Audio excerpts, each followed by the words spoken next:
আসন্ন জাতীয় নির্বাচনে বিএনপির ক্ষমতায় আসার সম্ভাবনা বেশি। বড় দল হিসেবে ভোটের মাঠে স্বাভাবিকভাবেই এগিয়ে তারা। তবে এবারকার পরিস্থিতি ভিন্ন। গণঅভ্যুত্থানের মধ্য দিয়ে দেশের রাজনীতিতে কিছুটা গুণগত পরিবর্তন এসেছে।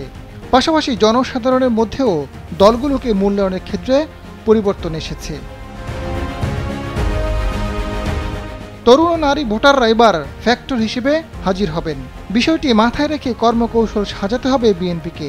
তবে দলটির সামনে কিছু চ্যালেঞ্জ রয়েছে, যা রাজনৈতিকভাবে উত্তরণ ঘটাতে মুখোমুখি দলটি।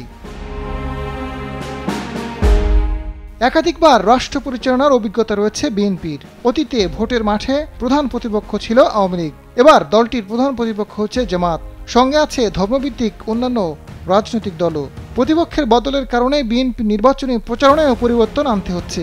অনেক দিনের মিত্র জামাত বিএনপির মধ্যে প্রতিদ্বন্দ্বিতার রেশ মাঠে ছড়াতে শুরু করেছে।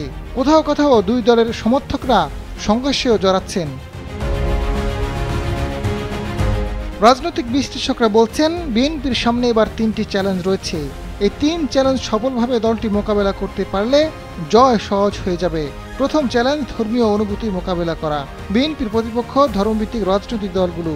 এর মধ্যে তারা মসজিদ কেন্দ্রিক প্রচারণা করছে, যা নিয়ে স্থানীয় বিএনপি নেতাকর্মীদের সঙ্গে মতবিরোধ তৈরি হয়েছে। কয়েকটি স্থানে সংঘর্ষের ঘটনাও ঘটেছে। এছাড়া সামনে শীত, সারা দেশে ওয়াজ মাহফিল অনুষ্ঠিত হয়। ধর্মভিত্তিক দলগুলো এই ওয়াজকে কাজে লাগিয়ে তাদের নির্বাচনী প্রচারণা চালাবে, যার মাধ্যমে জনগণকে বিএনপির বিরুদ্ধে জনমত তৈরির চেষ্টা করবে। আসন্ন নির্বাচনে সবচেয়ে বেশি সংখ্যা তৈরি করবে সামাজিক যোগাযোগ মাধ্যমে মিথ্যা সংবাদ ও গুজব ছড়ানো।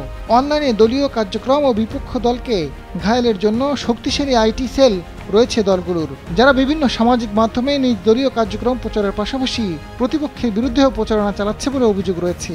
সাধারণ মানুষ এসবে প্রভাবিত হচ্ছে, যা বিএনপির জন্য ক্ষতির কারণ হতে পারে। প্রচারণা ও অনলাইন নিজেদের কার্যক্রম বাড়ানোর পরামর্শ বিশ্লেষকদের। নির্বাচনে বড় নিয়ামক হতে পারে নারী ভোটাররা। তাদের আস্থা অর্জন করা বিএনপির জন্য কঠিন চ্যালেঞ্জ। কেননা জামায়াতের নারী শাখার কর্মীরা ধর্মী বয়ানের মাধ্যমে গ্রামের সাধারণ মানুষের বাড়ি বাড়ি যাচ্ছেন, নারীদেরকে বোঝাচ্ছেন। এতে সাধারণ নারীরা প্রভাবিত হতে পারেন। জামায়াতের আমির ডাক্তার শফিকুর রহমান পেশাজীবী নারীদের কর্মঘণ্টা কমানোর কথা বলেছেন। গৃহবধূদের বিশেষভাবে মূল্যায়নের প্রতিশ্রুতি দিয়েছেন তিনি।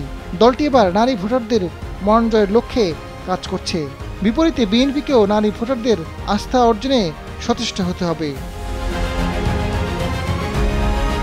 আজাদ ফারুক, সময়ের আলো।